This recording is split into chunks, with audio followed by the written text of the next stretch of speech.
તાજેતરમાં mango people પરિવાર દ્વારા પ્રોજેક્ટ મુસ્કાન અંતર્ગત વાંકાનેરમાં ભાટિયા સોસાયટી ચંદ્રપુરમાં આવેલ સરકારી શાળાની દીકરીઓને સાચી સમજણ સાથે નિઃશુલ્ક સેનેટરી પેડ વિતરણ કરવામાં આવેલ.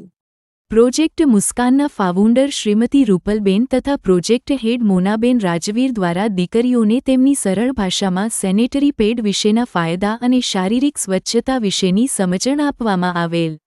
ગંદા કપડાથી થતા નુકસાન અને સેનેટરી પેડની માહિતી મેળવી દરેક દીકરીઓના ચહેરા પર સુંદર સ્મિત આવેલ, જેનો શ્રેય મેંગો પીપલ પરિવારને મળેલ. મેંગો પીપલ પરિવારના શ્રી મનીષભાઈ રાઠોડ, શ્રીમતી રૂપલબેન રાઠોડ, મોનાબેન રાજવીર, શાળાના આચાર્ય શ્રી અતુલભાઈ બુદ્ધદેવ તથા શાળાના સ્ટાફગણ પ્રતિમાબેન પડિયાર, કાજલબેન જેઠવા, શિલ્પાબેન રાઠોડ દ્વારા સુંદર જહેમત ઉઠવામાં આવેલ. ચાલો સાથે મળી કોઈના સ્મિતનું કારણ બની